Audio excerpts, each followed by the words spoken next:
गजाननं भूतगणादिसेवितं कपित्थजम्बूफलचारुभक्षणम् उमासुतं शोकविनाशकारकं नमामि विघ्नेश्वरपादपङ्कजम्। जयन्ती मङ्गलाकाली भद्रकाली कपालिनी दुर्गा क्षमा शिवा दात्री स्वाहा स्वधा नमोऽस्तुते। कृष्णाय वासुदेवाय देवकी नन्दनाय च नन्दगोपकुमाराय गोविन्दाय नमो नमः। वक्रतुण्ड महाकाय कोटिसूर्यसमप्रभ निर्विघ्नं कुरु मे देव सर्वकार्येषु सर्वदा। आज कार्तिक की कथा में त्रयोदशी से लेकर दीपावली तक के उत्सव कृत्य का वर्णन जो कल मैंने किया था, उसके आगे दीपावली को क्या करना चाहिए उसका वर्णन मैं यहाँ पर करूँगी। साथ ही साथ लक्ष्मी पूजन किस प्रकार से करें तथा दीपावली के दिन ऐसे कौन से कार्य हैं जिसको करने से नारायण और माता लक्ष्मी प्रसन्न होकर आप सबके घरों में विराजमान होंगे, उन उपायों के बारे में भी और पूजन विधि के बारे में भी मैं आप सबसे इस कथा में बताऊंगी। आप सभी को दीपावली की अनंत बधाइयाँ, हृदय से बधाइयाँ। माता लक्ष्मी भगवान नारायण के साथ आप सबके घर में निवास करें, आपके घर में सुख आरोग्य समृद्धि और सौभाग्य से संपूर्ण रहे। आप इस शुभकामना के साथ शुरू करते हैं। ब्रह्मा जी कहते हैं कि कार्तिक कृष्ण त्रयोदशी से लेकर कार्तिक कृष्ण अमावस्या तक के जो कृत्य हैं उसका मैं आपको वर्णन करता हूँ। धर्मराज के जो 14 नाम हैं उनके अंत में नमः जोड़कर एक एक मंत्र को 3-3 बार कहकर तिल मिश्रित जल की 3-3 अंजलियां देनी चाहिए। यमराज का तर्पण करने के बाद देवता और पितर दोनों ही तृप्त हो जाते हैं। जिनके पिता जीवित हो उनको भी यम और भीष्म के लिए तर्पण की जाए। कार्तिक कृष्ण चतुर्दशी को यदि अमावस्या हो तो उसी दिन दीपावली होती है, जैसे आज है। उस दिन से आरंभ करके 3 दिनों तक दीपोत्सव करना चाहिए। दैत्यराज बलि को भगवान विष्णु ने चतुर्दशी से लेकर 3 दिनों तक का पृथ्वी पर राज्य दिया है, इसलिए इन 3 दिनों में सर्वथा महोत्सव करना चाहिए। चतुर्दशी की रात्रि में देवी महारात्रि का प्रादुर्भाव हुआ था, अतः शक्ति पूजा करने वाले मनुष्य को भी चतुर्दशी का उत्सव अवश्य करना चाहिए। अमावस्या की संध्या के समय मनुष्य हाथ में ज्योति लेकर पितरों को मार्ग प्रदर्शन अवश्य कराए। कार्तिक मास में चतुर्दशी आदि 3 तिथियां दीपदान आदि के लिए ग्रहण की जाती हैं। दीपदान आदि के कार्यों में पूर्व तिथि से ही इनको ग्रहण करना चाहिए। अमावस्या के प्रातःकाल स्नान करके भक्ति पूर्वक देवताओं और पितरों की पूजा और उन्हें प्रणाम करना चाहिए। फिर दही दूध घी आदि से श्राद्ध करना चाहिए। प्रदोष के समय कल्याणमयी लक्ष्मी देवी का पूजन करना चाहिए। लक्ष्मी जी का सुख बढ़ाने के लिए जो उनके लिए कमल के फूलों की शैया बनाता है, उसके घर को छोड़कर भगवती लक्ष्मी कहीं भी नहीं जाती हैं। जावित्री लौंग इलायची और कपूर के साथ के साथ गाय के दूध को अच्छी तरह से औटकर उसमें आवश्यकता अनुसार शक्कर देकर लड्डू बना लेना चाहिए और उसको महालक्ष्मी जी को अर्पित करना चाहिए। पूजा के पश्चात लक्ष्मी जी की स्तुति इस प्रकार करनी चाहिए। दीपक की ज्योति में विराजमान महालक्ष्मी, तुम ज्योतिर्मय हो। सूर्य चंद्रमा अग्नि सुवर्ण तारा आदि सभी ज्योतियों की ज्योति हो। माता तुम्हें नमस्कार है। कार्तिक की दीपावली के पवित्र दिन को इस भूतल पर और गौओं के गोष्ठ में जो लक्ष्मी शोभा पाती है वह सदा मेरे लिए वरदायिनी हो। इस प्रकार स्तुति करने के पश्चात प्रदोष काल में दीपदान करना चाहिए। अपनी शक्ति के अनुसार देव मंदिर आदि में दीपक का वृक्ष बनाना चाहिए। चौराहे पर, शमशान भूमि में, नदी के किनारे, पर्वत पर, घर में, वृक्ष की जड़ में, गौशाला में, चबूतरों पर तथा प्रत्येक गृह में दीपक जलाकर रखना चाहिए। पहले ब्राह्मणों को और भूखों को भोजन करा देना चाहिए और पीछे स्वयं नवीन वस्त्र और आभूषण से विभूषित होकर पूजा करके भोजन करना चाहिए। जीव हिंसा, मदिरापान, अगम्यागमन, चोरी और विश्वासघात ये 5 नरक के द्वार कहे गए हैं। एक बार फिर सुन लीजिए। जीव हिंसा, मदिरापान, अगम्यागमन, चोरी और विश्वासघात ये 5 नरक के द्वार कहे गए हैं। इनका आज के दिन सर्वथा त्याग करना चाहिए। तदंतर आधी रात के समय नगर की शोभा देखने के लिए धीरे धीरे जाना चाहिए और उस समय का आनंदोत्सव का प्रयोग करके आनंदित होकर अपने घर लौटना चाहिए। इस प्रकार दीपावली के दिन किए जाने वाले कार्य हैं। भगवान जनार्दन की पूजा कार्तिक मास में होती है, शालिग्राम जी की होती है और जहाँ पर भगवान नारायण होंगे वहाँ पर नारायणी अवश्य ही रहेंगी। जिस घर में भगवान शालिग्राम जी की पूजा होती है, जिस घर में श्री हरि की पूजा होती है, साथ साथ लक्ष्मी अवश्य आती हैं। परंतु दीपावली के दिन माता लक्ष्मी की और नारायण की बृहद पूजा की जाती है और इस दिन जो लक्ष्मी आपके घर आती है उनसे प्रार्थना की जाती है कि आप स्थायी रूप से मेरे घर में निवास कीजिए। तो इस प्रकार मैं आप लोग को कार्तिक की कथा अभी बताई, साथ ही साथ आज आप लोग लक्ष्मी पूजन कैसे करें संक्षेप में उसकी भी विधि मैं आपको बताती हूँ। यदि आप लोग को अच्छा लगेगा तो आप कमेंट बॉक्स में जाकर अवश्य मुझे बताएंगे। सर्वप्रथम हम आचमन करें, अपने आप को पवित्र करें, पूरा श्रृंगार करके और पूजा कक्ष को विधिवत पवित्र करके तोरण, बंधनवार, रंगोली, चौक आदि से सजाकर भगवान को भी पूरे संपूर्ण षोडशोपचार पूजा सामग्री इकट्ठी करके पूजा के लिए तैयार होना चाहिए। बाएं हाथ में अक्षत लेकर निम्न मंत्र को पढ़ते हुए दाहिने हाथ से उन अक्षत को गणेश जी पर डालना चाहिए। ओम अस्यै प्राणः प्रतिष्ठन्तु, अस्यै प्राणः क्षरन्तु च, अस्यै देवत्वमर्चायै मामहेति च कश्चन। इस प्रकार गणेश जी का प्रतिष्ठा करके षोडशोपचार उनका पूजन करना चाहिए। इसके बाद प्रधान पूजा में भगवती महालक्ष्मी जी का पूजन करना चाहिए। सर्वप्रथम महालक्ष्मी भगवती को हाथ में फूल लेकर इस प्रकार ध्यान करना चाहिए। या सा पद्मासनस्था विपुलकटितटी पद्मपत्रायताक्षी गंभीरावर्तनाभिस्तनभरणमिता शुभ्रवस्त्रोत्तरीया या लक्ष्मीर्दिव्यरूपैर्मणिगणखचितैः स्नापिता हेमकुम्भैः सा नित्यं पद्महस्ता मम वसतु गृहे सर्वमाङ्गल्ययुक्ता। ॐ हिरण्यवर्णां हरिणीं सुवर्णरजस्रजां चन्द्रां हिरण्मयीं लक्ष्मीं जातवेदो मावः। इस प्रकार ध्यान करके ओम महालक्ष्मी नमः करके पुष्प समर्पित करना चाहिए। उसके बाद माता का आवाहन करना चाहिए। सर्वलोकस्य जननीं सर्वसौख्यप्रदायिनीं सर्वदेवमयीं ईशां देवीमावाहयाम्यहम्। ओम महालक्ष्मी नमः। महालक्ष्मी वाहयामि आह्वानार्थे पुष्पाणि समर्पयामि। आवाहन के लिए पुष्प चढ़ाना चाहिए। फिर माता को आसन देना चाहिए। माता के आसन के लिए कमल का आसन सर्वश्रेष्ठ है। सिंहासन जो आप रखे हैं विधिवत स्वच्छ करके उसमें हर प्रकार से उसे सजाकर आप माता के लिए आसन दीजिए। ओम अश्वपूर्वामृतमध्यां हस्तिनाद प्रमोदिनीं श्रियं देवी पहये श्रीमादेवी जोषतां तप्तकाञ्चन वर्णाभं मुक्तामणिविराजितम् अमलं कमलं दिव्यमासनं प्रतिगृह्यताम्। ओम महालक्ष्मी नमः। आसन के लिए कमल के पुष्प अर्पित करें। फिर पाद्य दीजिए। गंगादितीर्थ संभूतं गंध पुष्पार्धेभिर्युतं पाद्यं ददाम्यहं देवी गृहाणाशु नमोस्तुते। ओम महालक्ष्मी नमः। पादयोः पाद्यं समर्पयामि। चंदन कपूर युक्त जल अर्पित करें। इसके बाद अर्घ्य दें। अष्टगन्धसमायुक्तं स्वर्णपात्रप्रपूरितम् अर्घ्यं गृहाणमद्भक्तं महालक्ष्मीं नमोऽस्तुतम्।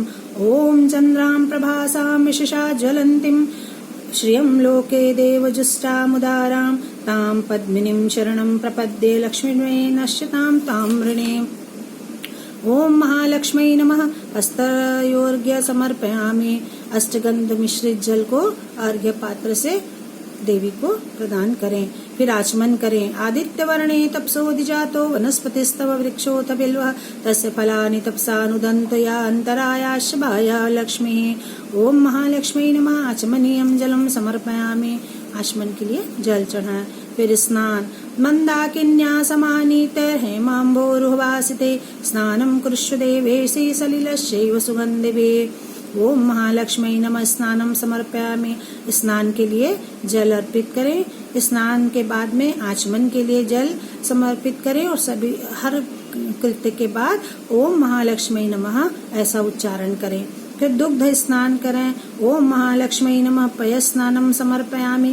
गाय के कच्चे दूध से माता महालक्ष्मी को और विष्णु को स्नान कराएं। ओम पय पृथिव्यां पय औषधीषु पयो दिव्यंतरिक्षे पयोध पयस्वी प्रदिश सन्तुमयं कामधेनु समुत्पन्नं सर्वेषां जीवनं परं पावनं यज्ञहेतुश्च पय स्नानार्थ समर्पितम्। उसके बाद दधि से स्नान कराइए। ओम दधिक्रावणो अकारिशं जिष्णुरवश्वस्य वजिनः सुरभिनो मुखात् प्रणायुषितारिषत्। यदि आपको वैदिक मंत्र नहीं बनता है तो आप सामान्य जो संस्कृत के मंत्र हैं जो पुराणोक्त हैं उन मंत्रों से आप कर सकते हैं। यदि वो उसमें भी परेशानी होती है तो आप भाव से अपने मन में पूरे भाव के साथ उन चीजों को अर्पित कर सकते हैं। पयस्तु समुद्भूतं मधुराम्लं शशिप्रभं दद्यानीतं मया देवी स्नानार्थं प्रतिगृह्यताम्। ओम महालक्ष्मी नमः। दधि स्नानं समर्पयामि। फिर घृत स्नान। ओम महालक्ष्मी नमः। घृत स्नानं समर्पयामि। घृत स्नानान्ते शुद्धोदक स्नानं समर्पयामि। आप जो भी स्नान कराते हैं उसके बाद शुद्धोदक स्नान अवश्य कराएं। फिर मधु स्नान।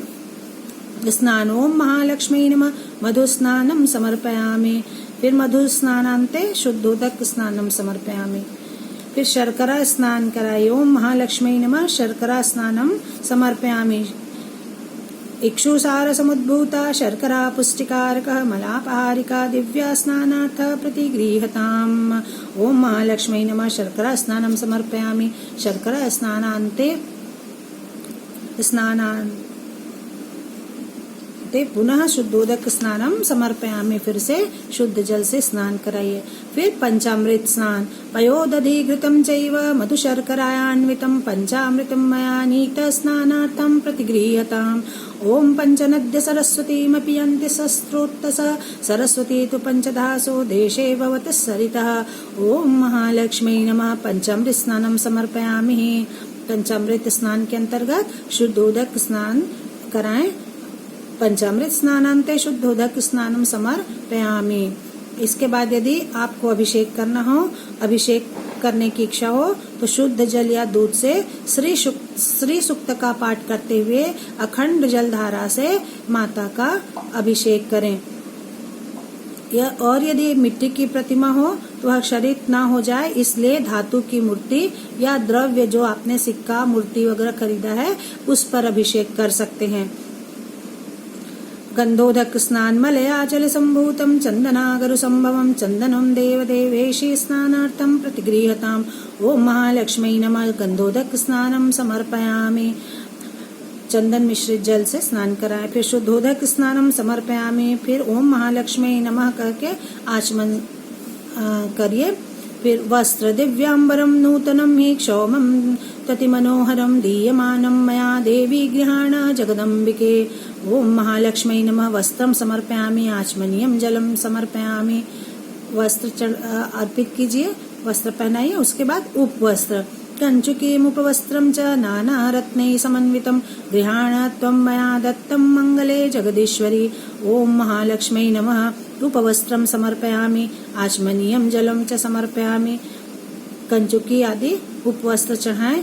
जैसे आप ब्लाउज ओढ़नी आदि लिए रहते ना साड़ी के साथ, उनको आचमन के लिए जल दें।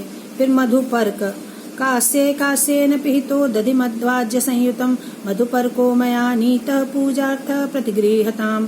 कांस के पात्र में मधु समर्पित करके आचमन के लिए जल देना चाहिए। इसके बाद माता को आभूषण देना चाहिए। रत्न कंकण वैदुर्य मुक्ताहारादिकानि च सुप्रसन्नेन मनसा दत्तानि स्वीकुरुष्व भो। ओम क्षुत्पिपासामलां ज्येष्ठां लक्ष्मीं नाशयाम्यहम् अभूतिं समृद्धिं च सर्वां निर्गुणद् मे गृहात्। ओम महालक्ष्मी नमः। नानाविधानि कुंडल कटकादीनि आभूषणानि समर्पयामि। जो भी आभूषण आपने धनतेरस के दिन लिए हैं या आपने जो भी देवी को अर्पित करने के लिए आभूषण लिए हैं, वह सब उनको समर्पित करें। और जो भी सुख सौभाग्य द्रव्य हैं आपके पास, चूड़ी, आलता, सिंदूर जो भी हैं, वह माता को अर्पित करें। गंध श्रीखंडम चंदनम दिव्यम गंधाढ्यम सुमनोहरम विलेपनम सुरश्रेष्ठे चंदनम प्रतिगृह्यताम। ओम गंधद्वारां दुराधर्षां नित्यपुष्टां करीषिणीं ईश्वरीं सर्वभूतानां तामिहोपहये श्रियम्। ओम महालक्ष्मी नमः। गंधम समर्पयामि। अनामिका उंगली से केसर मिश्रित चंदन माता को अर्पित करें। फिर रक्त चंदन अर्पित करें। ओम महालक्ष्मी नमः। रक्त चंदनम समर्पयामि। फिर सिंदूरम रक्तवर्णम च सिंदूर तिलक प्रिय भक्त्या दत्तम मया देवी सिंदूरम प्रतिगृह्यताम। माता को सिंदूर अर्पित करिए। ओम महालक्ष्मी नमः। सिंदूरम समर्पयामि। फिर उसके बाद माता को कुंकुम अर्पित करना चाहिए। कुंकुमम कामदम दिव्यम कुंकुमम काम रूपिणीम अखंड काम सौभाग्यम कुंकुमम प्रतिगृह्यताम। ओम महालक्ष्मी नमः। कुंकुम समर्पयामि। फिर इत्र तैलानि च सुगंधीनि द्रव्याणि विविधानि च मया दत्तानि लेपार्थ गृहाण परमेश्वरी। ओम महालक्ष्मी नमः। सुगंधित तैल पुष्पसार युक्त इत्र माता को समर्पित करना है। फिर अक्षत अक्षताश्च सुरश्रेष्ठे कुंकुमाक्ता सुशोभिता मया निवेदिता भक्त्या गृहाण परमेश्वरी। अक्षत ने खड़े चावल। ओम महालक्ष्मी नमः। कुंकुम से लाल किए हुए, हल्दी से रंगे हुए अक्षत माता को समर्पित करें। फिर पुष्प माल्यादीनि सुगंधीनि माल्यादीनि वै प्रभो मया नीतानि पुष्पाणि पूजार्थ प्रतिगृह्यताम्। ओम मनसः काममाकुतिं वाचः सत्यमशीमहि पशूनां रूपमन्यस्य मयि श्रीः शयताम्यशः। ओम महालक्ष्मी नमः। पुष्पमालां च समर्पयामि। यथासंभव लाल कमल के माला से माता जी को अर्पित करना चाहिए, उनको सुशोभित करना चाहिए। फिर दुर्व। ओम महालक्ष्मी नमः। दुर्वांकुरान समर्पयामि। इस प्रकार से माता जी की पूजा करना चाहिए। फिर रोली कुंकुम अक्षत आदि से माता के एक एक नाम मंत्र को पढ़ते हुए उनकी अंग पूजा करनी चाहिए। ओम चपलाय नमः पादौ पूजयामि। ओम चंचलाय नमः जानुनी पूजयामि। ओम कमलाय नमः कटि पूजयामि। ओम कात्यायन्ये नमः कटि पूजयामि। ओम कात्यायन्ये नमः नाभिं पूजयामि। ओम जगन्मात्रे नमः जठरं पूजयामि। ओम विश्ववल्लभाय नमः वक्षस्थलं पूजयामि। ओम कमलवासिन्यै नमः हस्तौ पूजयामि। ओम पद्माननाय नमः मुखं पूजयामि। ओम कमलपत्राक्षै नमः नेत्रत्रयं पूजयामि। ओम श्रियै नमः शिरः पूजयामि। ओम महालक्ष्मी नमः सर्वांगं पूजयामि। इस प्रकार से माता की अंग पूजा करनी चाहिए। इसके बाद आठों दिशाओं में आठों सिद्धियों की पूजा कुमकुम और हल्दी मिले चावल से करनी चाहिए। इसके बाद अष्टलक्ष्मी की पूजा करनी चाहिए।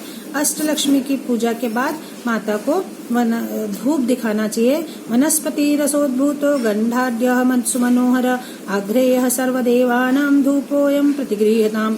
ओम कर्दमेन प्रजा भूता मयि संभव कर्दमा श्रियं वासय मे कुले मातरं पद्ममालिनीम्। ओम महालक्ष्मी नमः। धूपमाग्रापयामि। तब धूप दिखाएं। फिर दीप कार्पासवर्ति संयुक्तं घृतयुक्तं मनोहरं तमोनाशकरं दीपं गृहाण परमेश्वरी। ओम आपस्रन्तु स्निग्धानि चिक्लीत्वसमे गृहे निच देवीं मातरं श्रियं वासय मे कुले। ओम महालक्ष्मी नमः। दीपं दर्शयामि। दीप दिखाने के बाद अपना हाथ धोना चाहिए। इसके पश्चात नैवेद्यम गृहीतां देवी भक्ष्य भोज्य समन्वितम षडरसहित दिव्यम लक्ष्मी देवी नमोस्तुते। ओम माद्रा पुष्करणीं पुष्टिं पिंगलां पद्ममालिनीं चंद्रां हिरण्मयीं लक्ष्मीं जातवेदो मावह। ओम महालक्ष्मी नमः। नैवेद्यम निवेदयामि मध्ये पानीयम् उत्तरापोषणार्थ हस्त प्रक्षालनार्थ मुख प्रक्षालनार्थ च जलम समर्पयामि। माता जी को नैवेद्य भोग लगाकर पानी जल और हाथ धोने के लिए जल आदि अर्पित करना चाहिए। फिर करोद्वर्तन ओम महालक्ष्मी नमः कहकर माता के हाथ कुत्थों में चंदन लेपित करना चाहिए। फिर आचमन करना चाहिए। शीतलम निर्मलम तोयम कर्पूरेण सुवासितम आचम्यताम जलम एतत् प्रसीद परमेश्वरी।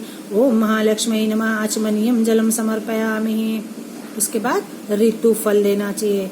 ऋतु फल में जितने भी ऋतु में होने वाले फल हैं वो है, और अखंड ऋतु फल में नारियल है। फलेन फलितं सर्वत्रैलोक्यं सचराचरं तस्मात् फलप्रदानेन पूर्णः सन्तु मनोरथा। ओम महालक्ष्मी नमः। अखंड ऋतुफलं समर्पयामि आचमनीयं जलं समर्पयामि। माता को फल और नारियल का फल अर्पित करने के पश्चात आचमन के लिए जल देना चाहिए। फिर तांबूल पुंगी फल यानी पान और सुपारी। पुंगी फलम महद्दिव्यम नागवल्ली दलैरितम मेलाचूर्णादि संयुक्तम तांबूलम प्रतिगृह्यताम। ओम आद्राम्यः कर्णिं यष्टिं सुवर्णां हेममालिनीं सूर्यां हिरण्मयीं लक्ष्मीं जातवेदो मावह। ओम महालक्ष्मी नमः। मुखवासार्थे तांबूलम समर्पयामि। लवंग पुंगी और सुपारी युक्त तांबूल पान माता को चढ़ा। दक्षिणा हिरण्य गर्भस्थम हेम बीजम विभावसो अनंत पुण्य फलदमत्त शांतिं प्रयच्छ मे। ओम ताम आवह जातवेदो लक्ष्मी मनपगामिनीं यस्या हिरण्यं प्रभूतं गावो दास्योष्वान्विन्देयं पुरुषानहम्। ओम महालक्ष्मी नमः। दक्षिणां समर्पयामि। दक्षिणा चढ़ाएं। उसके बाद नीराजन। चक्षुर्दं सर्वलोकानां तिमिरस्य निवारणम् आर्तिक्यं कल्पितं भक्त्या गृहाण परमेश्वरी। ओम महालक्ष्मी नमः। नीरांजनम समर्पयामि। आरती करें, जल छोड़े और हाथ को धो लें। फिर प्रदक्षिणा। यानि कानि च पापानि जन्मान्तरकृतानि च तानि सर्वाणि नश्यन्तु प्रदक्षिणा पदे पदे। ओम महालक्ष्मी नमः। प्रदक्षिणां समर्पयामि। प्रदक्षिणा करें। आरती